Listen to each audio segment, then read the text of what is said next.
आज के सत्संग में आप सभी भाई बहनों का बहुत बहुत स्वागत है। आज के सत्संग में चर्चा का विषय जो हम लेने जा रहे हैं वो है पशु वृत्तियां। शास्त्रों में 4 प्रकार की पशु वृत्तियां बताई गई हैं। ये 4 वृत्तियां आहार, मैथुन, निंद्रा और भय। देखिए, शास्त्रों में पक्षी वृत्तियों का तो कोई जिक्र नहीं है और मनुष्य की वृत्तियों का भी नाम से कोई जिक्र नहीं है। दूसरी बात, शास्त्रों में 84 लाख योनियों का अलग अलग जगह विस्तार से जिक्र आया है और इस पर हमने भी 84 लाख योनियों का रहस्य में विस्तार से एक लंबी चर्चा की थी। शास्त्रों में पशु वृत्तियां इसलिए विस्तार से बताया गया है क्योंकि मनुष्य योनि जो मिलती है ना, ये तो कहा गया है अलग अलग शास्त्रों में भी कि मनुष्य योनि जब हमारे कर्माशय में पाप और पुण्य दोनों की मात्रा बराबरी में आ जाती है, यानी कि पाप और पुण्य की तुल्यता बन जाती है। शास्त्रों में तुल्यता शब्द का अधिक इस्तेमाल होता है। दूसरी बात, देखिए, मनुष्य योनि का एक कर्म है। देखिए, मनुष्य मरने के बाद दोबारा मनुष्य योनि में भी जा सकता है। मनुष्य से ऊपर की योनियां जो हैं उनमें भी जन्म हो सकता है और मनुष्य से नीचे की जो योनियां हैं उनमें भी जन्म उसका हो सकता है। लेकिन मनुष्य और पशु ये दोनों योनियां पास पास हैं। देखिए, शास्त्रों में जितनी भी योनियों का जो जन्म होता है उसमें सभी जीवों का जो भी जन्म होता है वो 4 प्रकार से बताई गई ना। तो उसमें जो मनुष्य का और पशुओं के जन्म होने की प्रक्रिया जो है जिसको जरायुध कहते हैं। देखिए, जितने भी पेड़ पौधे हैं वो पृथ्वी के नीचे से निकल के आते हैं, ठीक है ना। इसी तरह कीट पतंगे ये गंदगी से पैदा होते हैं, इनको श्वेदज कहा गया है। इसी तरह जितने भी पक्षी हैं ना वो अंडा फोड़ के आते हैं, यानी उनके जन्म का कारण अंडे से उनका जन्म होता है, अंडज योनि कहा जाता है। केवल पशु और मनुष्य है, इन्हीं में एक जन्म होने की समानता देखी जाती है और शास्त्रों में बताई गई है। देखिए, शास्त्रों में मेरे पढ़ने में इतना नहीं आया कि इनका जो क्रम क्या है, लेकिन मैंने एक सत्संग किया था वनस्पति की यात्रा। देखिए, वनस्पति से कैसे कैसे प्रकृति उनका विकास करती है, अर्थात वनस्पति से कीड़े मकोड़े में जन्म होता है, फिर धीरे धीरे उनमें और विकास होता है तो कीट पतंगे बन जाते हैं, फिर उनमें और विकास होता है तो कीट पतंगों से फिर पक्षी योनि मिल जाती है, फिर पक्षी योनि से विकास होते होते पशु योनि मिल जाती है, फिर पशु योनि से विकास होते होते मनुष्य योनि मिल जाती है। दूसरी बात, आपको एक और बता दूं कि देखिए, जितने भी ये जो दिखने वाले पशु हैं, अब आपके मन में विचार आ रहा होगा कि ये सभी पशु मरने के बाद मनुष्य योनि में जन्म होगा। ऐसा आवश्यक नहीं है। देखिए, किसी भी पशु का मरने के बाद अगला जन्म मनुष्य योनि में भी हो सकता है और दोबारा से पशु योनि में भी हो सकता है। जैसे एक कुत्ता मरने के बाद शेर भी बन सकता है, चीता भी बन सकता है, बकरी भी बन सकती है, ठीक है ना, और इंसान भी बन सकता है। लेकिन एक पशु मरने के बाद चिड़िया तोता नहीं बन सकता, कबूतर नहीं बन सकता। यानी कि क्या सिद्ध होता है कि मनुष्य योनि, देखिए, पशु योनि में जैसे ही उसकी उन्नति अगर हो जाती है तो मनुष्य योनि मिल सकती है। अगर उन्नति नहीं होती तो उसकी अवनति नहीं हो सकती। अर्थात अवनति नहीं हो सकती, इसका भी एक कारण है, इसको आप थोड़ा ध्यान से सुनिए। देखिए, कि आपको कितनी बार कहा है कि शास्त्रों में लिखा हुआ है कि केवल मनुष्य योनि में ही किए गए कर्मों का फल मिलता है। अब जब वो कुत्ते की जोनी में है या शेर की जोनी में है, जब बिल्ली की जोनी में है, तो वहां के किए हुए कर्मों का फल तो उसको कुछ मिलना ही नहीं है। उसके कर्म विस्तार से सोचा जाए तो वो कर्म होते ही नहीं है। कर्म केवल मनुष्य जोनी में ही माने गए हैं। वहां जो भी होते हैं, वो जो कर्म जिनको हम साधारण भाषा में कह सकते हैं, लेकिन वो सभी प्रकृति की प्रेरणा से क्रियाएं होती हैं। अर्थात एक कुत्ता बिल्ली अगर लड़ते हैं तो उनको कोई पाप पुण्य नहीं लगता। दो पशु अगर आपस में लड़ते हैं या एक दूसरे की हत्या भी कोई कर देते हैं या हो जाती है हत्या, तो उनको पाप पुण्य नहीं लगता। जैसे कि अक्सर हमने आपको बताया, देखिए एक कुत्ता अगर किसी इंसान को काट लेता है किसी भी कारण से, तो उसका पाप का कर्माशय नहीं नया बनता, क्योंकि वो तो पशु योनि में है। लेकिन इंसान अगर क्रोधवश आकर उस कुत्ते को पीटने लगता है, जख्मी कर देता है या जान से मार देता है, तो मनुष्य द्वारा किया गया ये कर्म उसका लिखा जाता है। अर्थात क्योंकि मनुष्य योनि में किए गए सभी पाप कर्म भी और पुण्य कर्म भी जो भी सकाम भाव से किए जाते हैं उनको लिख लिया जाता है, यानी कि वो उसका कर्माशय बनता है। इसी सिद्धांत को ध्यान में रखते हुए ऐसा मेरा मानना है, देखिए स्पष्ट शब्दों में शास्त्रों में मेरे पढ़ने में ऐसा नहीं आया, लेकिन पशु योनि में मरते समय या तो पशु योनि में ही दोबारा से जन्म होगा या मनुष्य योनि में, जब उसके कर्माशय में अगर पाप कर्मों का अभी पुण्य कर्मों की बराबरी अगर नहीं हुई, अगर हो गई है तो मनुष्य योनि मिल जाएगी।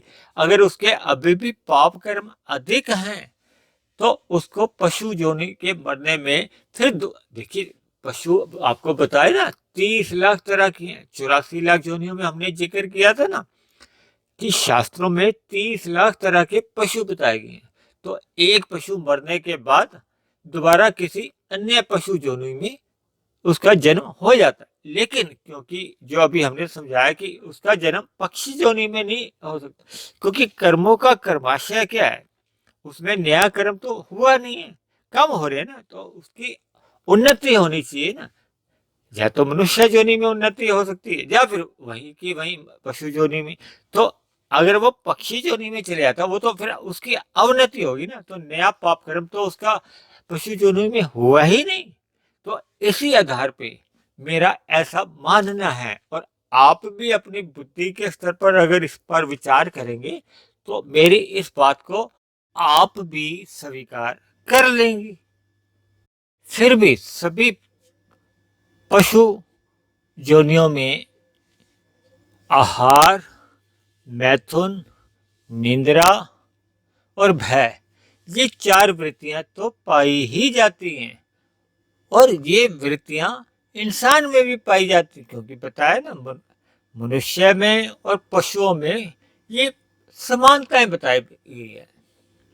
देखिए आहार में क्या है, देखिए हम जो खाना पीना खाते हैं, देखिए हमारे स्थूल शरीर, पशुओं का भी स्थूल शरीर है, मनुष्यों का भी स्थूल शरीर है, तो स्थूल शरीर की कुछ आवश्यकताएं होती हैं।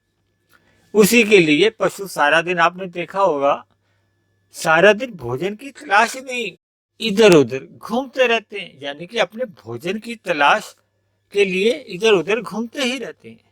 इसी तरह मनुष्य भी सारा दिन क्या रात को भी भोजन की कहो, आवश्यकताओं की कहो या इच्छाओं की भोग प्रेरित इच्छाओं के लिए इधर उधर भागदौड़ करता रहता है। अब दूसरी वृत्ति की बताई गई है मैथुन। देखिए संतान उत्पन्न करने की क्रिया का नाम ही मैथुन क्रिया है।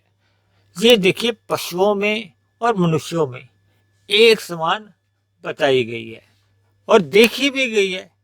हालांकि जितने भी पशु हैं उन सभी की मैथुन क्रिया की जो एक समय अवधि है 12 महीने नहीं होती। एक समय अवधि अलग अलग पशुओं की अलग अलग ऐसी देखी गई है। हालांकि कुछ शास्त्रों में मनुष्यों के लिए भी ऐसी समय अवधि बताई गई है, लेकिन कलयुग में ऐसा देखा गया है कि इस समय अवधि का या इस क्रिया का पालन होता दिखाई नहीं देता। तीसरी पशु वृत्ति बताई गई है निद्रा की। देखिए, ये तो लगभग हर, जैसे हम खाना हर रोज खाते हैं, इसी तरह आराम कहो, नींद लेना कहो, ये हमारे स्थूल शरीर की आवश्यकता है। ये अलग बात है कि देखिए, कलयुग में लोगों का जो नींद लेने के जो घंटे हैं ना, वो बढ़ते जा रहे हैं, अर्थात लोग आलस्य में अधिक देखे गए हैं। जबकि देखिए, नींद का जो उद्देश्य है केवल इसलिए कि देखिए, सारा दिन जब हम थक जाते हैं तो हमारे शरीर को एक आराम की जरूरत होती है, लेकिन ये नींद आवश्यकता से अधिक लेने से मनुष्य का तमोगुण बढ़ता जाता है। चौथी वृत्ति जो बताई गई है वो है भय की। देखिए, ये तो आपने पशुओं में भी देखी है और मनुष्यों में भी देखी जाती है, अर्थात ये भय की वृत्ति। देखिए, पशुओं में आपने देखा होगा, छोटे पशु बड़े पशु से डरते हैं, भयभीत रहते हैं। इसी तरह हर प्रकृति में अभी बताया ना, 30 लाख प्रकार के पशु हैं, तो अलग अलग योनियों के अलग अलग पशु एक दूसरे से भयभीत रहते हैं। जंगलों में तो अक्सर ऐसा देखा गया है कि बड़ा पशु छोटे पशु को अपना आहार बना लेता है, इसीलिए छोटे पशुओं को उन बड़े पशुओं से भय बना रहता है। अर्थात पशुओं में, पक्षियों में, सभी योनियों के जीवों को किसी न किसी प्रकार का एक भय बना रहता है। इसी तरह मनुष्यों में भी देखिए, आप हम किसी भी कारण से भयभीत रहते हैं। अब वो भय अलग बात है कि हमारा कई प्रकार से होता है। देखिए, आजकल जो एक कोरोना वायरस एक प्रकृति में आया हुआ है, तो लगभग संसार के सभी मनुष्य इस वायरस से भयभीत हैं। देखिए, हम लोग पशुओं से भी डरते हैं। देखिए, जो जंगली जानवर हैं, कोई अगर जंगली जानवर अगर शहर में जब आ जाता है जंगल से, तो कितने भयभीत हो जाते हैं। तो ऐसे ही मनुष्य तो मनुष्य से भी भयभीत रहता है।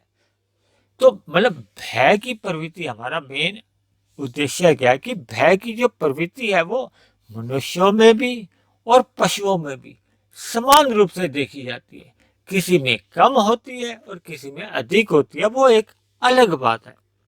कुल मिलाकर ये जो 4 वृत्तियां हैं, इनको पशु वृत्तियां कहा जाता है, जो कि मनुष्यों में भी पाई जाती है और पशुओं में भी पाई जाती है। लेकिन आज के सत्संग का कहो या आज की चर्चा का जो हमारा मुख्य उद्देश्य है कि हमें मनुष्य जोनी इन 4 पशु वृत्तियों से ऊपर उठकर परमात्मा को प्राप्ति करने के लिए मिली है। देखिए, अगर मनुष्य जोनी पाकर हम इन पशु वृत्तियों में ही अपना जीवन व्यतीत करते हैं, अर्थात हम अगर सारी हमारी अगर भाग दौड़ इन 4 पशु वृत्तियों में ही बनी रहती है, तो मनुष्य जोनी पाकर भी हमारी कोई आध्यात्मिक उन्नति संभव ही नहीं है। देखिए, मनुष्य जोनी पाकर हमें परमात्मा को, देखिए शास्त्रों में कहा गया है कि ब्रह्म जिज्ञासा, अर्थात मनुष्य जोनी पाकर हमें परमात्मा को जानने की या ब्रह्म को जानने की, यानी परमात्मा से जुड़ने के लिए हमें अपने प्रयास करने होंगे ना। यदि हम अपना जीवन भोगों में ही लिप्त रखते हैं, देखिए मनुष्य से नीचे की जितनी जोनियां वो तो केवल अपनी आवश्यकताओं तक की पूर्ति करने के बाद सो जाते हैं या आराम करते हैं, लेकिन मनुष्य अक्सर देखा गया है कि भोगों में अधिक लिप्त होने के कारण उसकी सारी भागदौड़ इन पदार्थों का संग्रह वृत्ति में ही बीतती जा रही है।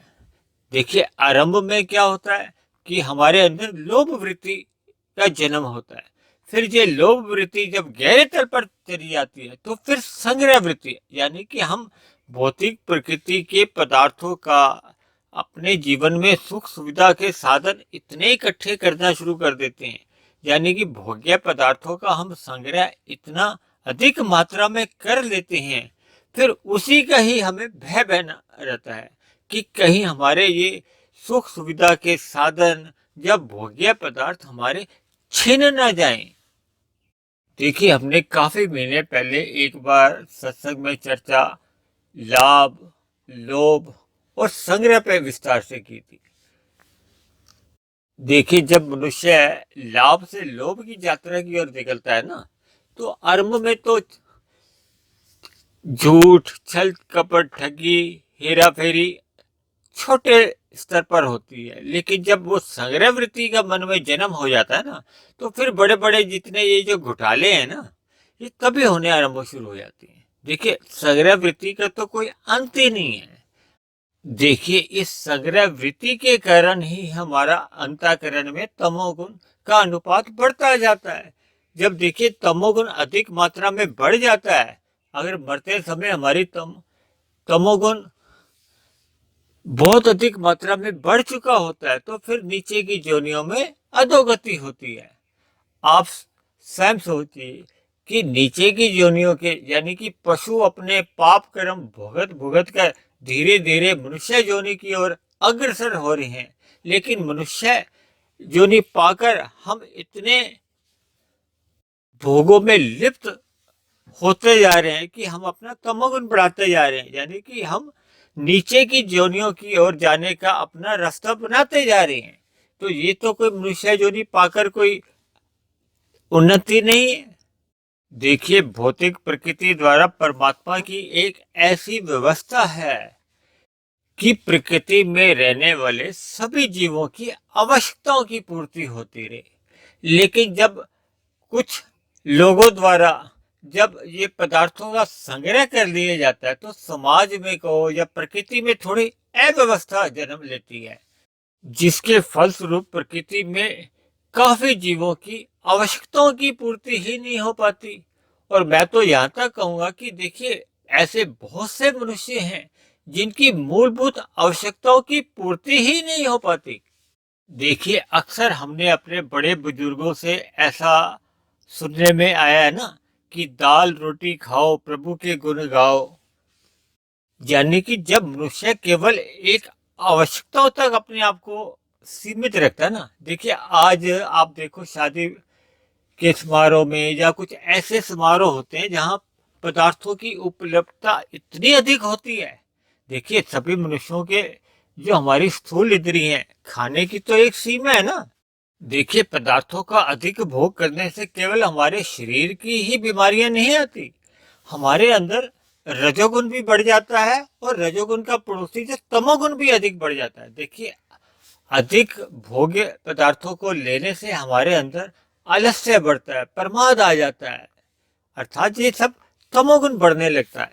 देखिए, तमोगुण के बढ़ने से फिर हमारा सतोगुण कमजोर होने लगता है।